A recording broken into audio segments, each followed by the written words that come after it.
अगला टॉपिक बेटा that is vectors. Again बेटा ये मैथमेटिक्स का, खास तौर से क्लास 12th की मैथमेटिक्स का बहुत बड़ा पोर्शन है। वेक्टर्स एंड 3D जो है ये अपने आप में एक बड़ी यूनिट है जो आप क्लास 12th की मैथमेटिक्स में पढ़ोगे, और मेरे ख्याल से कोई 1.5-2 महीने पढ़ोगे। हम उस जो तुम 1.5-2 महीनों में पढ़ने वाले हो उसका एक मोटा मोटा जो सार है वो हम एक बार अगले 1.5-2 लेक्चर में देखेंगे। हम जानते हैं बहुत बड़ा टास्क हो गया कि 1.5-2 महीने में जो मैथ्स में पढ़ने वाले हो उसका सार देखने वाले हैं कि हाँ हम आगे जाकर कभी ना कभी ये पढ़ेंगे। तो वेक्टर्स ऑफ कोर्स आप क्लास 12 में पढ़ोगे, हालांकि पूरा चैप्टर जो है, पूरी यूनिट जो है वो वेक्टर्स एंड 3D है, वेक्टर्स एंड 3 डायमेंशन। तो आप लोग बेटा मैथ्स में तो पढ़ोगे उसको, बट उसका हमें हल्का फुल्का जो समरी है वो पता होना चाहिए कि वेक्टर्स का जोड़ना कैसे है, घटाना कैसे है, गुणा कैसे करना है, वगैरह वगैरह, कंपोनेंट क्या होते हैं, एंगल बिटवीन वेक्टर्स कैसे निकालते हैं। तो हमें हल्का फुल्का एक बेसिक आइडिया वेक्टर्स का होना चाहिए। अगर नहीं होगा वेक्टर्स का आइडिया तो हमसे फिजिक्स के कुछ सवाल नहीं बनेंगे। मैं पहले बोल देता हूँ, वेक्टर्स आना, डिफरेंशिएशन आना, इंटीग्रेशन आना, ये फिजिक्स के बहुत सारे सवाल होने के लिए प्रीरिक्विजिट है। प्रीरिक्विजिट मतलब बेटा मस्ट है कि ये तो आने चाहिए, तब जाके हमसे सवाल बनेंगे। और अगेन मैं आपको बार बार ये बात बोलता हूँ कि बेटा हम इतना वेट तो कर नहीं सकते कि ना वेक्टर्स पहले मैथमेटिक्स में पढ़ें और उसके बाद उसका यूज हम फिजिक्स में करें। तो हम हल्का फुल्का वेक्टर्स का इंट्रोडक्शन तो हमें आना ही चाहिए।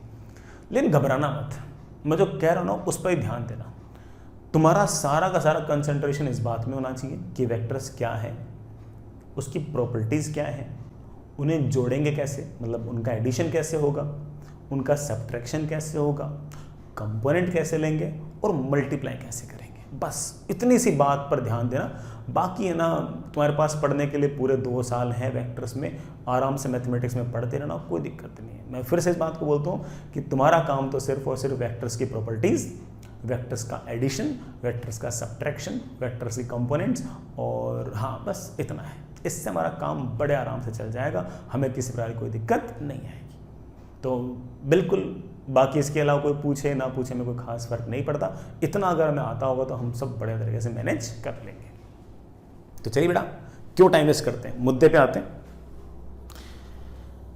जितनी भी फिजिकल क्वांटिटीज होती है उसको हम मोर और लेस 2 पार्ट्स में डिवाइड कर सकते हैं, स्केलर्स एंड वेक्टर्स। स्केलर्स के पास कोई डायरेक्शन नहीं होती, मतलब ऐसा कोई डायरेक्शन कोई इंपॉर्टेंट नहीं होती है, ऐसा कहते हैं, कोई सिग्निफिकेंट डायरेक्शन नहीं होती, कोई स्पेसिफाइड डायरेक्शन नहीं होती है। उनके पास सिर्फ और सिर्फ मैग्नीट्यूड होता है। तो अगर मैं स्केलर्स की बात करूं तो स्केलर्स जो है they have no specified direction, they have no specified direction and they just have magnitude, they just have magnitude। Scalar quantities का सिर्फ और सिर्फ मैग्नीट्यूड ही होता है। हाँ, मैग्नीट्यूड में 2 चीजें होती हैं, एक बेटा न्यूमेरिकल वैल्यू और दूसरी उसकी यूनिट। जैसे मैं आपके मास की बात करूं, मैं बेटा आपसे पूछ रहा आपका मास कितना है, तो आप बोलोगे 60 क्या, 60 kg, 60 ग्राम, 60 टन। तो आपको बोलना पड़ेगा कि सिर्फ न्यूमेरिकल वैल्यू के साथ यूनिट तो बोलनी पड़ेगी। तो जैसे मैंने कहा बेटा मास अपने आप में स्केलर क्वांटिटी है। लेट्स से बेटा that is 60 kg, this 60 is your numerical value and this kg is of course your unit. मैं आपसे पूछ रहा आपकी हाइट क्या है, तो आपने कहा सर मेरी हाइट जो है वो 175 है। 175 क्या, किलोमीटर, मीटर, मिलीमीटर, माइक्रोमीटर? तो आप बोलोगे नहीं सर फालतू बात मत करो सर, सेंटीमीटर है। ओके, तो लेंथ इज 175 सेंटीमीटर। लेंथ अपने आप में अगेन एक स्केलर क्वांटिटी है, ये इसकी न्यूमेरिकल वैल्यू है और ये इसकी यूनिट है। बिना यूनिट के न्यूमेरिकल वैल्यू इनकम्प्लीट है, इनकम्प्लीट। आपको यूनिट तो बतानी पड़ेगी ना यार, तभी जाके आप बता पाओगे कि एग्जैक्टली लेंथ क्या है। इसी 175 सेंटीमीटर को कोई मेरा बच्चा बोल सकता है कि सर 1.75 मीटर, सर ऐसे लिख दो। हाँ बेटा लिख सकते हैं, कोई दिक्कत नहीं। तो हम बड़े आराम से इस तरह की कुछ बातें कर सकते हैं। तो स्केलर्स जो हैं उनमें हमें अलग से कुछ देखने की जरूरत नहीं है।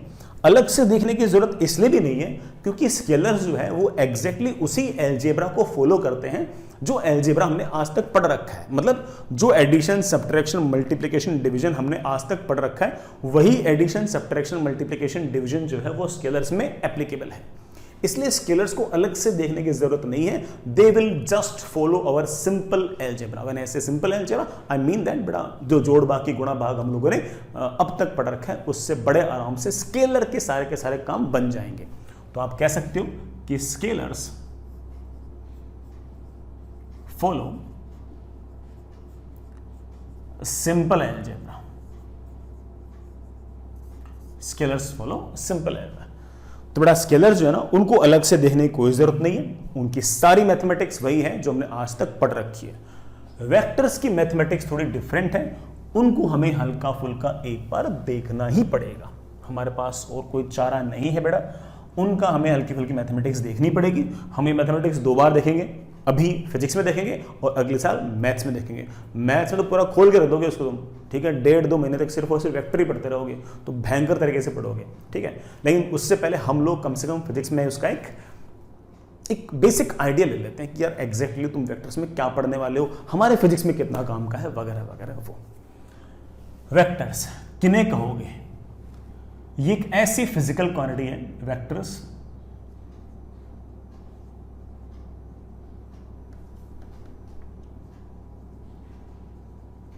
physical quantity which have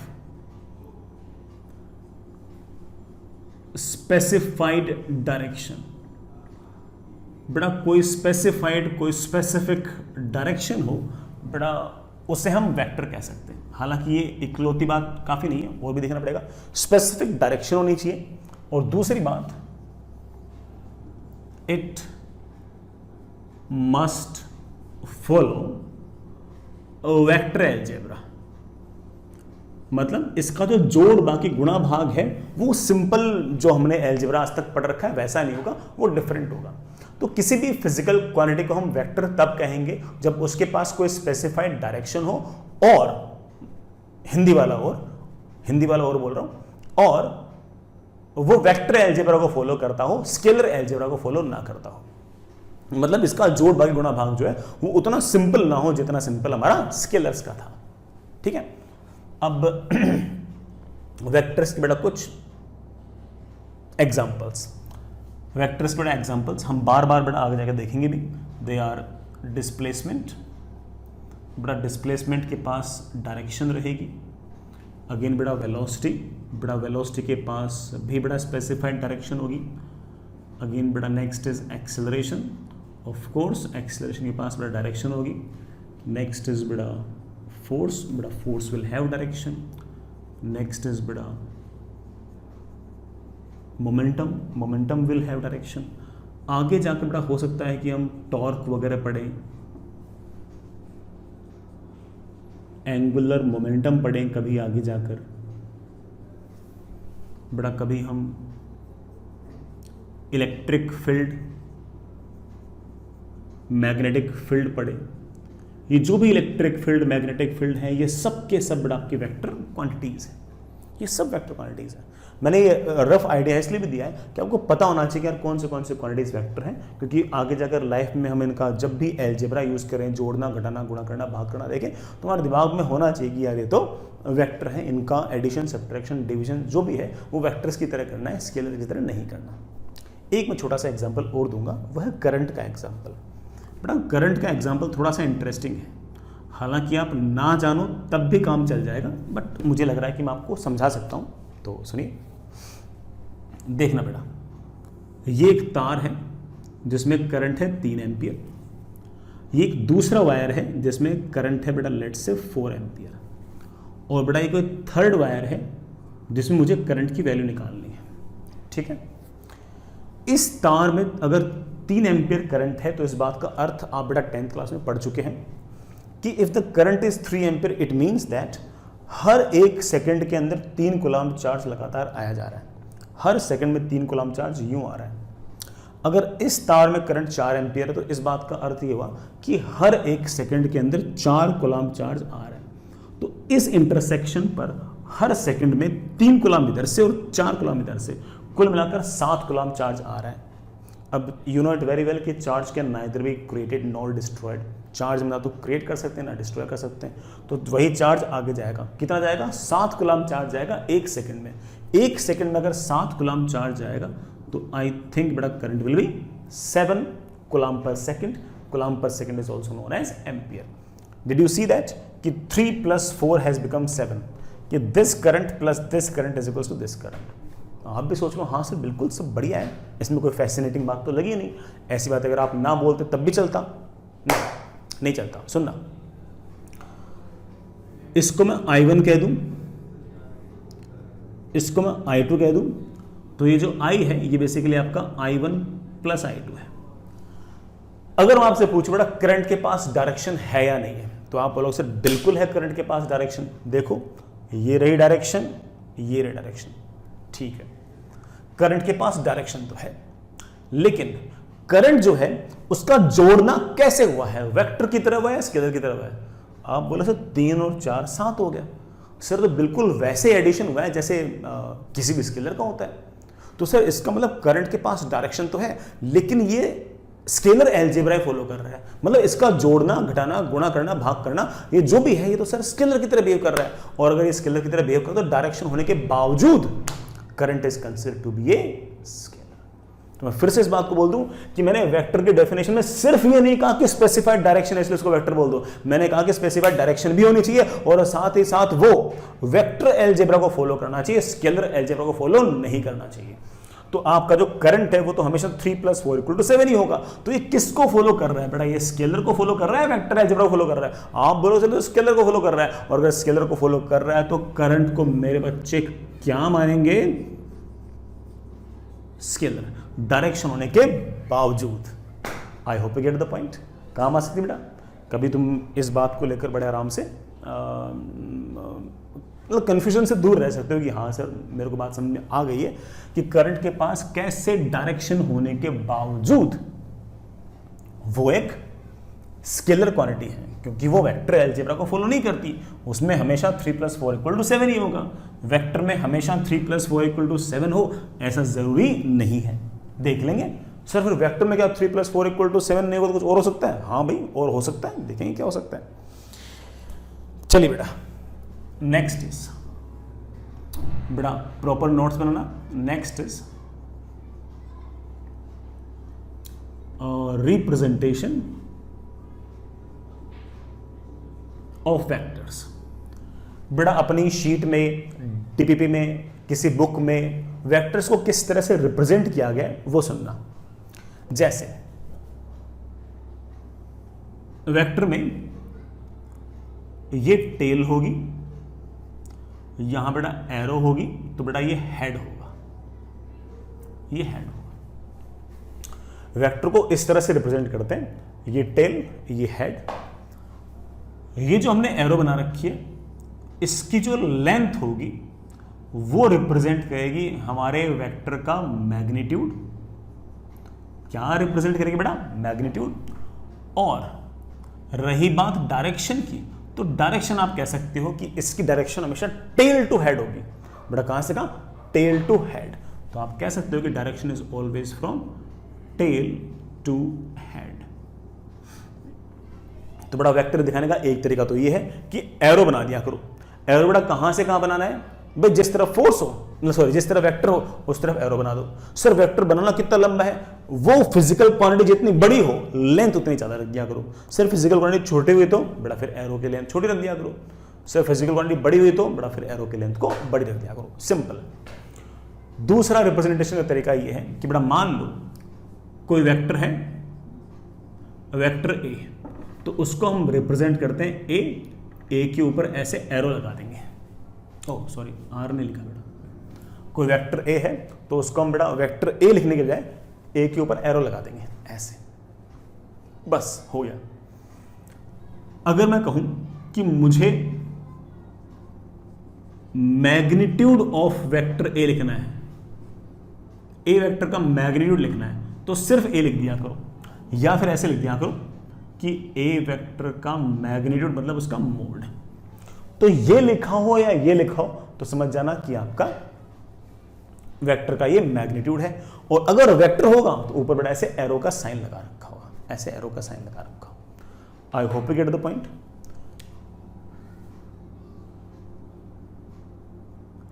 vector A को कुछ बुक्स में ऐसे भी दिखा रखा होता है। वेक्टर ए को कुछ बुक्स में ऐसे भी दिखा रखा होता है, बोल्ड लेटर्स में ए, बड़ा किसमें, बोल्ड लेटर्स में लिख दो, बोल्ड लेटर्स में। बड़ा बोल्ड समझते ना, जो ऐसे प्रिंटिंग में जो ऐसे बोल्ड लेटर्स नहीं आते, ऐसे डार्क लेटर्स, ऐसे भी लिखा होता है। एरो ना लगाकर बोल्ड लगा देते हैं। चाहे जेई मेंस हो चाहे जेई एडवांस हो, वहां पर जब भी वेक्टर होंगे तो वेक्टर के ऊपर इस तरह से एरो लगा रखी होगी। जैसे फोर्स वेक्टर की बात कर रखी होगी तो उस पर ऐसे एरो लगा रखी होगी। मोमेंटम की बात कर रखी होगी थोड़ा पी के ऊपर ऐसे वेक्टर लगा रखा होगा। अगर वेलोसिटी वेक्टर की बात कर रखी होगी थोड़ा वी के ऊपर ऐसे वेक्टर लगा रखा होगा। अगर एक्सेलरेशन वेक्टर की बात कर रखी होगी तो ए के ऊपर ऐसे वेक्टर लगा रखा होगा, ऊपर ऐसे वेक्टर लगा रखा होगा, वेक्टर का साइन लगा रखा होगा, ऐसे एरो लगा रखी होगी। ये रिप्रेजेंटेशन है। इसका ये अर्थ मत निकालना कि ये इस तरफ है, ये सिर्फ दिखाने का तरीका है। इसका मतलब नहीं सोचना कि सर मोमेंटम ऐसे है, पता लगा किस दिन तुमने कहा कि सर मैंने ऐसे एरो लगा दी, ऐसे मत लगा देना। ये सिर्फ दिखाने का तरीका है, ठीक है। कि जब भी मोमेंटम वेक्टर दिखाना हो तो मोमेंटम वेक्टर पूरा लिखने के बजाय पी के ऊपर ऐसे एरो लगा दो, मतलब क्या हो गया, मोमेंटम वेक्टर हो गया। ये मत बोलना कि सर ये डायरेक्शन है, ये डायरेक्शन नहीं है, सिर्फ और सिर्फ लिखने का दिखाने का तरीका है, उससे तो कुछ नहीं है। कुछ बुक्स में ये ऊपर एरो की बजाय बोल्ड लेटर्स यूज कर लेते हैं, मतलब एफ को बोल्ड में लिख दिया तो समझ जाना कि ये वेक्टर है। जैसे खास तौर से बेटा इरोडो के अंदर जितने भी बोल्ड लेटर्स हैं ना, वो सारे के सारे जो है ना वो बेटा वेक्टर्स हैं। हालांकि इरोडो के बेटा ठीक है, आजकल अलग अलग वर्जन्स आते हैं। तो एक अरियंत वाली बुक आती है, तो अरियंत वाली जो बुक आती है ना उसमें तो ना सारे फॉन्ट एक जैसे दे रखे हैं, बोल्ड लिख ही नहीं रखा, तो उसमें बच्चों को पता ही नहीं चलता सवाल के अंदर कि ये वेक्टर है या स्केलर है। और भी मेरे ख्याल से कोई सीबीएस पब्लिकेशन वगैरह और आती है, उसमें ज़रूर बोल्ड ढंग से लिखा रहता है, तो उससे बच्चों को पता लग जाता है कि ज़रूर ये वेक्टर है, तो उससे आइडिया लग जाता है बच्चों को। उसमें इरोडो में ऐसे ऊपर एरो नहीं है। अपनी शीट में, मेंस के सवाल में, अपने डीप में, एडवांस के सवाल में बोल्ड लेटर्स यूज नहीं करेंगे, बट अपन जब भी वेक्टर दिखाना होगा तो उस साइन के ऊपर ऐसी एरो लगा देंगे, तो इसका मतलब ये वेक्टर है। ठीक है बेटा। Next is some properties of vectors. ये इंपॉर्टेंट है बेटा। कुछ वेक्टर की बड़ा प्रॉपर्टीज हैं और जितनी मैं बताऊंगा हो सकता है कि बड़ा वेक्टर की प्रॉपर्टी उससे ज्यादा हो। मैं तो सिर्फ और सिर्फ बड़ा वही प्रॉपर्टीज बता रहा हूं जो मेरे काम की है। मैं बहुत ही क्लियरली बोल देता हूं बेटा, मैं तो मेरे काम की प्रॉपर्टीज बता रहा हूं, ठीक है। बाकी बड़ा आपके मैथ्स में हो सकता है कि और भी हो, तो आपको अपने सर बताएंगे मैथ्स वाले, तो मैं तो अपने अपने हिसाब की बेटा बता रहा हूं, ठीक है। पहली प्रॉपर्टी सुनना बेटा, बहुत इंपॉर्टेंट है ये। अगर मान ले कि ये वेक्टर है ऐसे, मान ले कोई फोर्स वेक्टर है ऐसे, इस वेक्टर को अगर मैं स्पेस में यूं ले जाऊं, यूं ले जाऊं, यूं ले जाऊं, यूं ले जाऊं, मतलब बिना लेंथ चेंज किए और बिना डायरेक्शन चेंज किए पैरेलली शिफ्ट कर दूं, पैरेलली शिफ्ट कर दूं, तो हमारा वेक्टर चेंज नहीं होगा। सर कैसे नहीं होगा? देखना, इसको मैंने उठाया और यहां लगा दिया, ये लो बेटा, या इसको उठाया और यहां लगा दिया, या मैंने इसको उठाया और यहां लगा दिया। मैंने इसको पैरेलली शिफ्ट कर दिया, यहां से यहां, यहां से यहां, यहां से यहां। तो अगर ये एफ वेक्टर है तो मेरे प्यारे बच्चे ये भी एफ वेक्टर है, मेरे प्यारे बच्चों ये भी एफ वेक्टर है, मेरे प्यारे बच्चों ये भी एफ वेक्टर है। कहने का अर्थ है कि किसी भी वेक्टर को पैरेलली शिफ्ट करने पर वेक्टर चेंज नहीं होगा। क्यों नहीं होगा चेंज? अरे बेटा इसलिए नहीं होगा कि वेक्टर के पास दो तो चीजें हैं, मैग्नीट्यूड और डायरेक्शन। ना तो आपने इसकी लेंथ चेंज की, ना ही आपने इसकी डायरेक्शन चेंज की। पहले भी डायरेक्शन ऐसे थी, अब भी डायरेक्शन ऐसे, अब भी डायरेक्शन ऐसे, अब भी डायरेक्शन है। अगर आपने इसको रोटेट कर दिया या आपने इसकी लंबाई को घटा दिया या बढ़ा दिया, तब आपका वेक्टर चेंज हो जाएगा। लेकिन जब तक आप इसको पैरेलली शिफ्ट कर रहे हो, स्क्वीज नहीं कर रहे हो और या फिर इसको एक्सटेंड नहीं कर रहे हो, और अगर इसको आप रोटेट नहीं कर रहे हो, तो इसका मतलब है आपका वेक्टर अनचेंज्ड रहेगा। तो मेरे कहने का बहुत ही क्लियर मतलब ये है कि if A vector is parallelly shifted without rotating। अब ऑफ कोर्स यार पैरेलली बोलने का मतलब यही तो है कि बिना रोटेट किए। अगर आपने रोटेट ही कर दिया फिर क्या था पैरेलल, लेकिन आप बढ़िया समझ जाओ, इसलिए मैंने जानबूझ के लिखा है कि विदाउट रोटेटिंग। अदरवाइज बेटा विदाउट रोटेटिंग लिखने की जरूरत नहीं थी। पैरेलली बोलने का अर्थ ये कि यहां से यहां से यहां ये शिफ्ट कर दिया। If A vector is parallelly shifted without rotating, then vector remains unchanged। हमारा जो वेक्टर होगा बेटा वो अनचेंज्ड रहेगा बेटा, वेक्टर चेंज नहीं होगा। I hope that's okay. दूसरी प्रॉपर्टी, अच्छी प्रॉपर्टी बेटा याद रखना। दूसरी प्रॉपर्टी बड़ा, मान लीजिए कि ये वेक्टर है, लेट्स से ये वेक्टर ए है।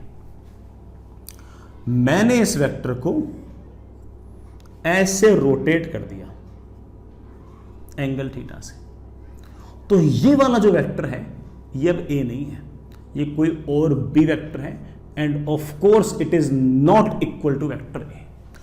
हो सकता है कि दोनों की लंबाई बराबर हो। अगर मैंने सिर्फ रोटेट किया है तो ऐसा जरूर हो सकता है कि बी वेक्टर का जो मैग्नीट्यूड है वो ए वेक्टर के बराबर है, लेकिन बी वेक्टर और ए वेक्टर बराबर नहीं है। सर ऐसा कैसे? बेटा ऐसा इसलिए क्योंकि वेक्टर के पास दो चीजें होती हैं, मैग्नीट्यूड और डायरेक्शन। अगर आपने किसी वेक्टर को ऐसे घुमा दिया तो हो सकता है कि लंबाई तो वही हो, तो मैग्नीट्यूड तो सेम हो सकते हैं, लेकिन दोनों की डायरेक्शन सेम नहीं है। और जब तक दोनों की डायरेक्शन सेम नहीं है तो आप ये नहीं कह सकते दोनों वेक्टर बराबर हैं। तो A vector is not equal to vector B. It means that अगर आप किसी भी वेक्टर को रोटेट करते हो by any angle other than 360 degree और मल्टीपल ऑफ 360 डिग्री, तो वेक्टर चेंज आएगा। सर ये 360 डिग्री वाला आपने एक्सेप्शन क्यों लिया? क्योंकि बेटा अगर तूने इस वेक्टर को 360 डिग्री अगर रोटेट कर दिया फिर तो वहीं आ जाएगा, अगर 720 कर दिया तब भी वहीं आ जाएगा। तो इंटीग्रल मल्टीपल ऑफ 360 डिग्री के अलावा किसी भी एंगल से रोटेट कर दो, आपका वेक्टर चेंज होगा, क्योंकि वेक्टर की क्या चेंज हो गई है? डायरेक्शन। डायरेक्शन भी अगर चेंज हुई है तो इसका मतलब वेक्टर चेंज हुआ है। हाँ मैग्नीट्यूड सेम हो सकते हैं, कोई दिक्कत नहीं है। बड़ा लिखना, if A vector is rotated by any angle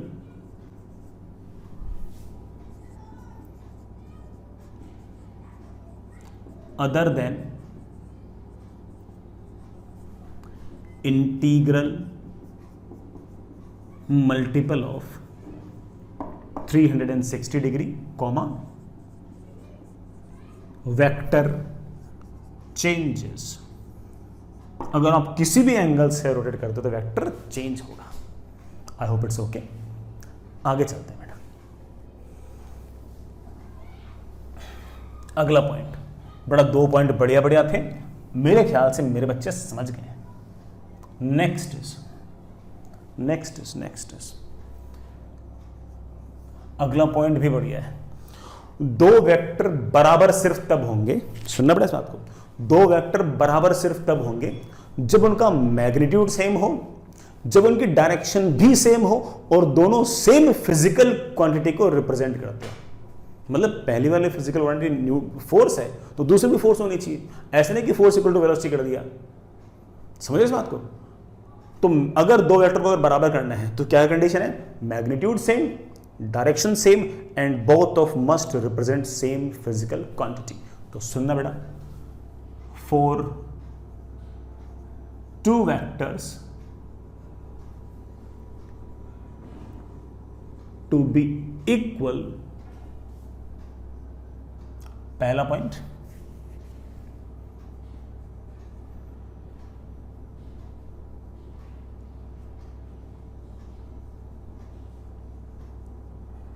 they must have same magnitude. दूसरा पॉइंट बेटा, they must have same direction. और तीसरा point, they must represent same physical quantity. दोनों के दोनों सेम फिजिकल क्वांटिटीज को रिप्रेजेंट करने चाहिए। तो किसी भी दो वेक्टर के बराबर होने के लिए ऐसा नहीं कि उनका मैग्नीट्यूड सेम हुआ और आपने बोल दिया कि सर दोनों वेक्टर बराबर है, ना बेटा ना, मैग्नीट्यूड भी सेम, डायरेक्शन भी सेम, और दोनों के दोनों वेक्टर सेम फिजिकल क्वांटिटी को रिप्रेजेंट करने चाहिए, तब जाके आप बोलना कि सर ये दोनों वेक्टर बराबर हैं। एक बात और, अगला पॉइंट, दो वेक्टर्स के बीच में इनइक्वलिटी डिफाइंड नहीं है। सर इनइक्वलिटी मतलब ये बात डिफाइंड नहीं है कि ये वाला वेक्टर इससे छोटा है। क्यों सर, क्या दिक्कत है सर? ऐसे नहीं बोल सकते कि 5 Newton is smaller than 6 Newton. अगर आप कभी ऐसा बोल रहे हो कि 5 Newton is less than 6 Newton, तो इसका मतलब आप उस फोर्स के मैग्नीट्यूड को कंपेयर कर रहे हो, फोर्स को कंपेयर नहीं कर रहे हो।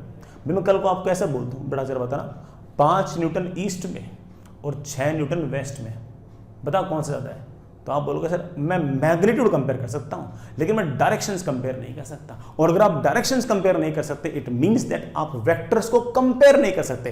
कंपैरिजन में इक्वलिटी डिफाइन कर सकते हो, लेकिन इनइक्वलिटी डिफाइन नहीं कर सकते कौन सा बड़ा और कौन सा छोटा है। तो मैं एक छोटा सा पॉइंट और लिख रहा हूं, हालांकि बेटा इतने बढ़िया पॉइंट की मेरे ख्याल से फिजिक्स में तो शायद जरूरत नहीं पड़ती। इनइक्वलिटी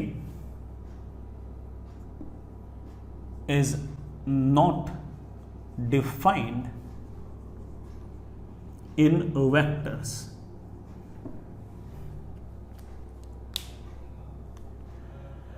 दो वेक्टर में से कौन सा वेक्टर बड़ा है, कौन सा वेक्टर छोटा है, बेटा हम ये डिफाइन नहीं कर सकते। क्यों नहीं कर सकते? क्योंकि बेटा हम कभी भी उनकी डायरेक्शंस को कंपेयर नहीं कर सकते। लेकिन सर मैंने तो कई बार सुना है ऐसा कि ये A1 एक्सेलरेशन A2 एक्सेलरेशन से बड़ा है। अगर आपने कहीं पर ये पढ़ लिया कि A1 एक्सेलरेशन A2 एक्सेलरेशन से बड़ा है, तो इसका मतलब पक्की बात है कि उन्होंने ये कंपेयर किया है कि A1 एक्सेलरेशन का मैग्नीट्यूड जो है वो A2 एक्सेलरेशन के मैग्नीट्यूड से बड़ा है। बस सर मैंने तो कहीं पढ़ा है, किसी के सवाल में लिखा हुआ है कि force F1 is more than force F2। हाँ, ऐसा अगर किसी ने लिख दिया है किसी सवाल में, ऐसा अगर आ गया है, इट मींस दैट कि फोर्स F1 का जो मैग्नीट्यूड है वो फोर्स F2 के मैग्नीट्यूड से बड़ा है। अगर कहीं पर किसी वेक्टर्स को कंपेयर कर रखा है तो मान लेना इस बात को कि उन्होंने वेक्टर्स कंपेयर नहीं किए, उन वेक्टर्स के मैग्नीट्यूड कंपेयर किए, वेक्टर्स कंपेयर नहीं हुए। तो हम बेटा कभी भी है ना दो वेक्टर्स को कंपेयर नहीं करेंगे, मैं पहले बोल देता हूं। चलिए बेटा आगे चलिए। नेक्स्ट इज बहुत बहुत बहुत ज्यादा इंपॉर्टेंट पॉइंट, और वो है दो वेक्टर के बीच का एंगल। दो वेक्टर का एंगल निकालने से पहले आपको हमेशा उनकी टेल्स जोड़नी है, टेल्स जोड़नी है तभी एंगल निकालोगे। सुनना बेटा, to find angle between vectors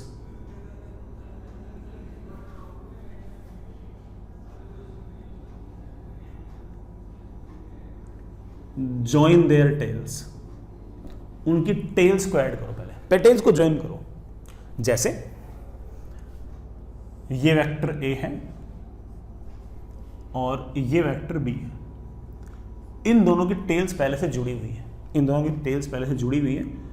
तो this is the angle theta and this theta is basically angle between vector A and vector B। ये जो थीटा है ये है आपके वेक्टर A और वेक्टर B के बीच का एंगल। अगर मान लो कभी टेल्स ना जुड़ी हुई है तो चलो मैं एग्जांपल दिखाता हूं आप लोगों को। बेटा मान लो कभी ऐसा हो, मान लो बेटा कभी ऐसा हो कि A वेक्टर ऐसे है और मेरे प्यारे वाले बच्चों B वेक्टर ऐसे है। और ये वाला एंगल हमें सवाल में दे रखा है एंगल 60 डिग्री, और हमें बोला गया है find angle between vector A and vector B. तो ऐसे नहीं कि बेटा यूं है ना बिल्कुल गवारों की तरह बोल दिया अरे 60 है 60 है, नहीं नहीं नहीं। इन दोनों वेक्टर के बीच में एंगल कितना है ये जज करने के लिए पहले दोनों के टेल्स को जोड़ो। क्या दोनों के टेल्स जुड़ी हुई है क्या? आप बोलोगे नहीं सर बिल्कुल नहीं जुड़ी हुई है। तो जोड़ो ना। सर कैसे जोड़ूं? इस ए को उठा और ए को उठा के पैरेलली शिफ्ट कर दे, ऐसे ऐसे ऐसे ऐसे ऐसे। सर शिफ्ट कर दूंगा तो वेक्टर चेंज नहीं होगा क्या? बेटा बताया था वेक्टर को अगर पैरेलली शिफ्ट करते तो वेक्टर चेंज नहीं होता है। तो बेटा मैंने वेक्टर ए को उठाया और ऐसे रख दिया बेटा, ये वेक्टर ए। अब देखना क्या ये ए वेक्टर और बी वेक्टर अब दोनों के टेल्स जुड़ी हुई हैं क्या? अब हाँ सर वेक्टर ए की टेल तो ये रही, वेक्टर बी की टेल ये रही।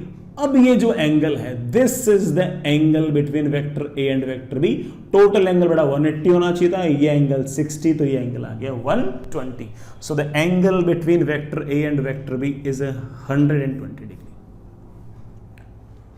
सो बेटा जो 60 डिग्री दिखा रखा था ना, बेवकूफ बना रखा था हम लोगों को। जब भी आपको दो वेक्टर के बीच में एंगल अगर निकालना है तो पहले मेरे बच्चे क्या करेंगे, दोनों के टेल्स को जोड़ेंगे। हो सकता है कोई मेरा बच्चा ये सोच रहा हो कि सर दोनों के टेल्स में एक स्टाइल से और जोड़ दो। सर मैं ए को तो वही रख लूँ और बी को उठाऊं और बी को ऐसे पैरेलली शिफ्ट कर दूं, ऐसे ऐसे ऐसे। हाँ बेटा बिल्कुल, क्यों नहीं, करो। ये B vector, this is A vector, this is B vector. क्या टेल्स जुड़ गई हैं? आपको हाँ सर बिल्कुल टेल्स जुड़ गई हैं। ये वाला एंगल 60 तो बेटा ये वाला एंगल भी तो 60। लेकिन वेक्टर ए और वेक्टर बी के बीच अगर एंगल निकालना है तो मुझे ये वाला एंगल निकालना पड़ेगा। बेटा जरा बताना ये वाला एंगल कितना आएगा? तो मेरे बच्चे बोले सर ये वाला 60, तो ये वाला 60, तो ये वाला 120। तो वेक्टर ए और वेक्टर बी के बीच एंगल इज 120 डिग्री। अच्छा पॉइंट है, काम आएगा बेटा हमारे दो वेक्टर्स के बीच में जब भी एंगल निकालना हो तो पहले उन दोनों की टेल्स को ऐड कर दो, मतलब टेल्स को ज्वाइन कर दो और उसके बाद जाके कोई बात करो। I hope that's okay. बेटा आप मॉड्यूल के अंदर डीपीपी के अंदर डिफरेंशिएशन के इंटीग्रेशन के सवाल निपटा सकते हैं जहाँ जहाँ आपको बड़ा सवाल दिखें। आगे जो बड़ा एडवांस लेवल प्रॉब्लम, जो हायर लेवल प्रॉब्लम्स हैं उनको छोड़ के बाकी जितने सवाल हो बड़ा आप उनको निपटा सकते हैं। जल्दी से उनको निपटा लें, हम अगले वीक के अंदर कभी भी उनको डिस्कस कर लेंगे।